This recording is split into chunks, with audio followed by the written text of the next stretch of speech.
Howdy folks, T here, and I want to show you all a modification that I make to every plopper style lure that I use. Two of the more popular ones, of course, is the Whopper Plopper itself, and then the Chopo. So I've got a Whopper Plopper 60 here, I've got a Chopo 75 here. They're still in the package. I haven't even taken out the package yet. Let me show you what I do and why I do it. Now the thing that I found, at least around kind of where I fish, I normally will throw this near, submerged vegetation, or at least in areas near the shoreline, near structures, so like sunken logs and stuff like that, stumps, near docks, all that kind of stuff.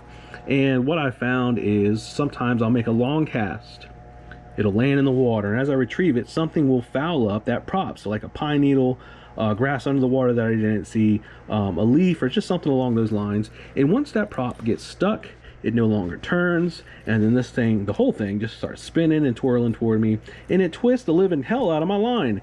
So what I want to do is be able to make it to where line twist isn't going to be an issue, so I can just cast it all day. I don't have to worry about that prop getting stuck, or at least otherwise if it does, I don't have to worry about my line getting twisted all to hell. So what we do is pretty straightforward. We're going to add a swivel to the front. Now the Whopper Ploppers, thankfully enough, they come with a split ring up front, so all we got to do is put on the swivel. However, some styles such as the Chopo, they don't have a split ring on the front, so we're going to add a split ring to the front, add the swivel, and have it ready to go. So let's consider the most important piece of the puzzle. The swivel will be attaching. This is the Roscoe size 10 30-pound test. I've been using these for a while. I've had no issues. Chances are you probably want to use the ones that are the smallest you can get away with. So size 10 for me works fine. 30-pound test. If you're somewhere where there's pikes or muskies, or you're down in Florida and you never know what you're going to get, you might want to up the size up. But I'm fine with these, no issues with these, so I'm going to recommend these for just somebody who wants to get started with this little process. And there's one by his lonesome. Not much to it, pretty straightforward. Some folks like the ball bearing swivels. I do like them in some applications, but I find that they're a little bit bigger than these. Again, I think size is important. Smaller you can get away with, the better. These work just fine for my needs.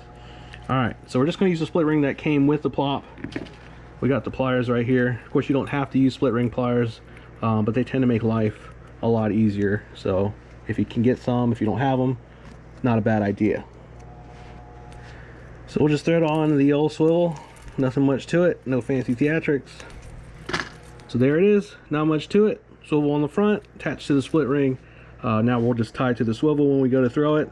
Don't have to worry about it getting caught in any type of vegetation or otherwise leaves on the surface, and then getting our line all spun up. Here we go, Chopo 75, the ghost bluegill color. I'm digging it so far, but we got to do a little extra work on this one just because we need to add a split ring because they don't come with them. I'm going to use the Owner hyper wire.